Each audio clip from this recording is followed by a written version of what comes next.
हाल के वर्षों में हमने देखा है कि दुनिया के तमाम देशों से भारत के रिश्ते कुछ अलग नजर आते हैं।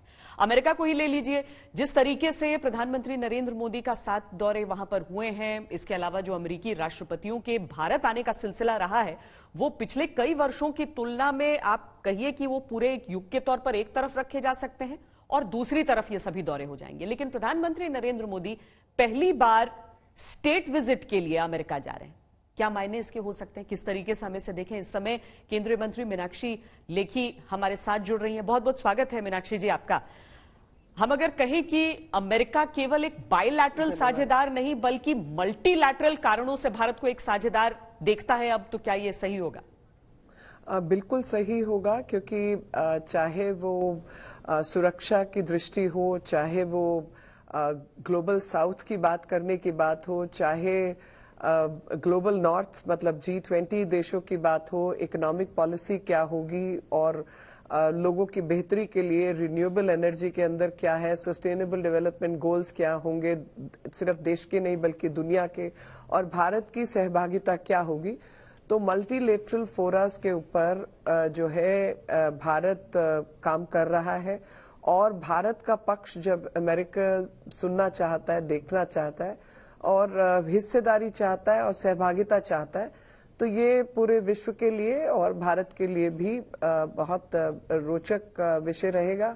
और हमें देखना है कि किस प्रकार से हम इन सब चीजों का अपने देश की बेहतरी के लिए इस्तेमाल कर सकते हैं। मीनाक्षी जी, ये सही है कि 2003-4 में जब अटल जी प्रधानमंत्री थे देश के, उस समय एक तरह से जो नई सामरिक साझेदारी थी उसके बीज पड़े थे। लेकिन उसके बाद से कांग्रेस का लंबा शासन रहा, यूपीए का शासनकाल रहा और मनमोहन सिंह जी के दौर में भी रिश्तों की बेहतरी की नींव पड़ी। क्या इस बात से आप इनकार करेंगी? नहीं, मैं अमेरिका के साथ जहां तक डॉक्टर मनमोहन सिंह के समय पे रिश्ते रहे, मैं इस बात का इनकार नहीं करूंगी। लेकिन हाँ, ये बात जरूर कहूंगी कि उन बेहतर रिश्तों का लाभ भारत को कैसे मिल सकता था, उसमें शायद कुछ कमी रही।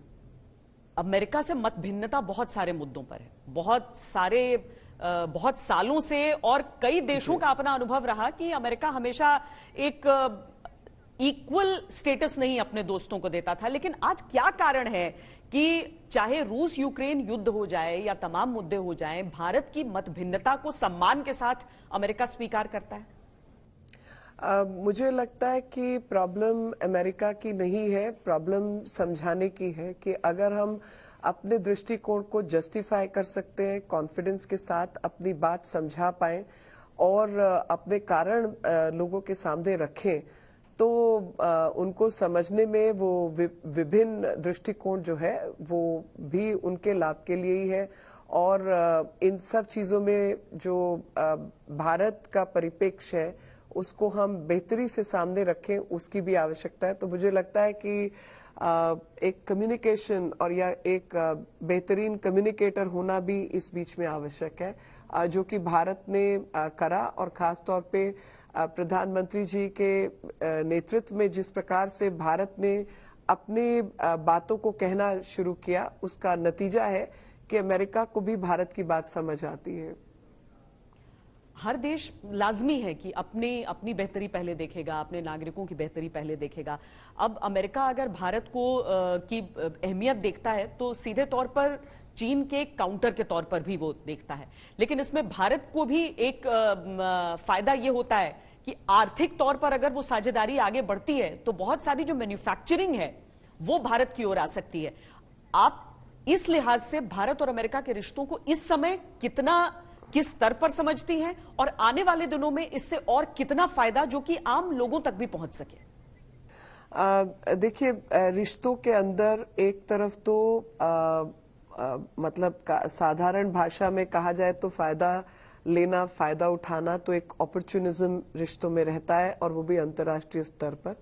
लेकिन कहीं ना कहीं भावनाओं का भी स्थान होता है, और अमेरिका को भी ये बात समझ आई होगी कि भावनाओं का एक बहुत गहरा स्थान है, और वो भावना है विश्वास की, ट्रस्ट की, कि अगर कोई चीज भारत के हाथ में आती है तो उसका गैर नियमित इस्तेमाल नहीं होगा।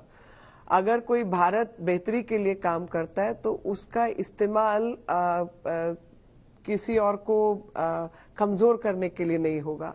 अगर भारत बेहतरी करता है तो डेट ट्रैप नहीं बनेगा। अगर भारत बेहतरी करता है तो कोविड-19 में अगर हमने वैक्सीन बनाई और जिसके कुछ इंग्रेडिएंट्स अमेरिका से भी आए थे, हमारी तैयार हुई तो हमने 162 देशों तक उस दवाई को पहुंचाने का काम किया। तो एक जो ट्रस्ट फैक्टर होता है, एक इमेज होती है, उसके साथ रिश्ते बेहतर होते हैं। और जब आप उसको इग्नोर करके सिर्फ अपॉर्चुनिस्टिक पॉलिटिक्स करते हैं नेशनली या इंटरनेशनली, उसका खामियाजा भी भुगतना पड़ता है और उसके नुकसान जो है वो लॉन्ग टर्म होते हैं। कि आज मैं ये सिर्फ तय करूं कि भाई मुझे केवल सस्ती चीजें चाहिए। अब सस्ती चीजें बनाने के लिए क्या काम किए गए, क्या काम गलत थे, क्या काम सही थे, उसको मैं गिनूं नहीं एक देश के लिए और दूसरे के लिए गिनने बैठ जाऊं। तो शायद मुझे लगता है कि उससे लोगों को समझ आएगा कि लॉन्ग टर्म नुकसान और लॉन्ग टर्म फायदा किसका है। और शायद मुझे ऐसा महसूस होता है कि जिस प्रकार से अमेरिका की पॉलिसी कुछ देशों को लेकर रही बड़े लंबे समय तक, उनको भी ये समझ आया होगा कि भारत के साथ वो रिश्ते रहते तो शायद सिर्फ उन देशों की, अमेरिका की और भारत की बेहतरी नहीं बल्कि पूरे विश्व की बेहतरी उसमें ज्यादा रखी थी। चाहे डिसरप्शन ऑफ सप्लाई चेन्स हो, अन्य विषय है तो मैन्युफैक्चरिंग एक विषय है, पर मैन्युफैक्चरिंग के अलावा जो एक सिक्योर एटमॉस्फेयर प्रोवाइड करने वाली बात है, एक ट्रस्ट की बात है, विश्वास की बात है, उसमें बेहतर जो परफॉर्मेंस है या बेहतर जो चीज है वो भारत के पक्ष में जाती है। इसमें प्रधानमंत्री नरेंद्र मोदी का अपना जो कूटनीति का स्टाइल है, जो कि इस बात से किसी को इनकार नहीं होगा कि वो बहुत अलग है, बाकियों से बहुत अलग है, उसकी कितनी बड़ी भूमिका रहती है अगर वो एक सहजता, एक पर्सनल टच देते हैं कूटनीति को? तो देखिए, कूटनीति को जब प्रधानमंत्री देश के पर्सनल टच देते हैं तो उसमें एक तो हाईएस्ट ऑफिस इन्वॉल्व है, दुनिया के साथ हमारे रिश्ते क्या हो, वो खाली एक विभाग बन के नहीं रह गया है। दूसरा, ऐसे रिश्तों के अंदर जो अंतर्राष्ट्रीय स्तर पर भारत की छवि को बेहतर करते हैं, भारतीय डायस्पोरा को उन देशों में बेहतर दिखाते हैं, भारतीय छात्र और अन्य लोग जो वहां काम करने जाते हैं, या जॉइंट वेंचर्स की बात होती है, फाइनेंशियल इन्वेस्टमेंट की बात होती है, टेक्नोलॉजी ट्रांसफर की बात होती है, तो आप विभिन्न परिप्रेक्ष्य में उन रिश्तों को देख रहे हैं। और जब आप उन विभिन्न परिप्रेक्ष्यों में रिश्तों को देख रहे हैं तो जो सुप्रीम अथॉरिटी, और खासतौर पे इसमें मैं कहूंगी कि किसी भी लोकतंत्र के अंदर उस देश का प्रेसिडेंट या प्राइम मिनिस्टर, सभी विभाग उनके नीचे ही काम करते हैं, वो अगर सीधे तौर पर चीजों को कंट्रोल में लेते हैं तो स्पीड ऑफ चेंज और जो रफ्तार है चीजें होने की और करवाने की वो बदलती है। और सीरियसनेस दूसरों को समझ आती है कि इन विषयों को खाली ऐसे ही चलता नहीं किया जा रहा, बल्कि देश की सरकार, अगर प्रधानमंत्री रिप्रेजेंट कर रहे हैं कुछ चीजों को, तो उस मामले में बेहद सीरियस है। और अगर आप मान लीजिए यूएन में बदलाव हो या इस तरीके की बात कर रहे हैं, तो वो राजनीतिक रूप से जो राष्ट्र के चीफ है, हमारे केस में हमारे प्रधानमंत्री जी, उनके मुंह से बात आती है तो सबको पता है कि भारत इस विषय पर बेइंतहा सीरियस है और वो सीरियसनेस ऑफ पर्पस जो है वो ऐड होती है। मीनाक्षी जी, अब इसी के साथ भारत वंशियों की बात, जो इंडियन डायस्पोरा है, उसकी बात आ जाती है, जिसे विपक्ष इस तरह के आयोजनों को ऑप्टिक्स भी कहता है और कहता है कि इवेंट मैनेजमेंट आप लोग करते हैं। लेकिन एक तो मैडिसन स्क्वायर हो गया, जहां से प्रधानमंत्री के विदेश दौरों की एक तरह से उसका उद्घोष वहां से हुआ था, वैसी चीज पहले कभी किसी ने देखी नहीं थी। उसके बाद 2019 का वो हाउडी मोदी भी हो गया, और इस बार के लिए तो जो बाइडेन खुद कह चुके हैं कि मुझे इतने लोग रिक्वेस्ट भेज रहे हैं, इतने कॉल आ रहे हैं जितनों से मैं जानता भी नहीं था कि वो हैं। तो इस बार कुछ और भी अप्रत्याशित होने वाला है क्या?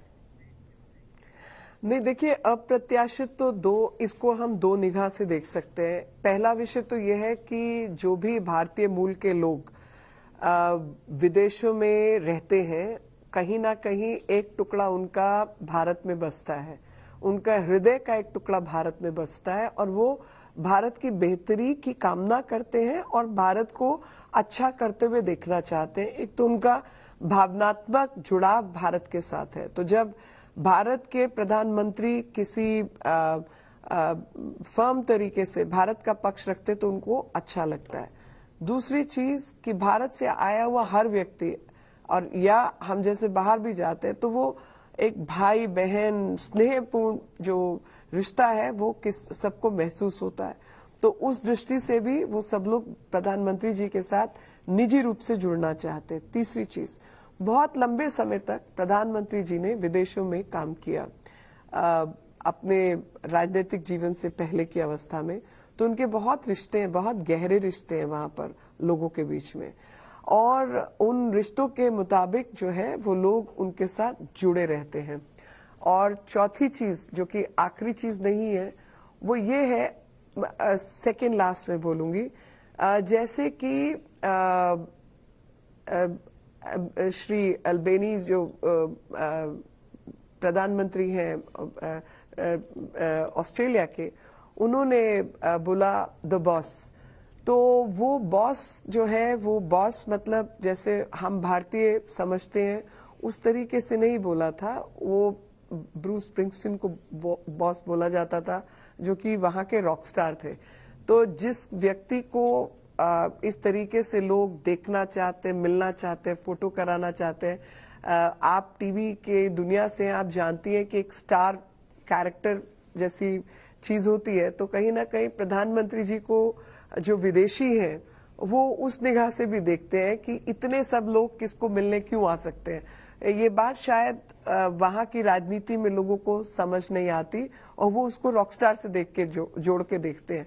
और हम लोगों की निगाह में एक अपनत्व की भावना, और जो भी भारतीय मूल के लोग हैं वो अपनत्व के भाव से प्रधानमंत्री जी के साथ जुड़े हुए हैं। और जब इस प्रकार से भारतीय मूल के जुड़े हुए लोग या भारत के पक्ष में सोचने वाले लोग और भारत के पक्ष वालों को अपनी बात कहने का अगर मौका मिलता है, उपस्थित होने का मौका मिलता है, जो कि मेरा आखिरी पॉइंट है, वो प्रधानमंत्री जी के हर दौरे के बाद भारत के साथ, भारत की परंपराओं के साथ, भारत के व्यक्तित्व के साथ, अपने परिवार के किसी व्यक्ति के साथ जुड़कर दिखना और देखना चाहते हैं, इसलिए इतने लोग वहां पर उपस्थित होते हैं।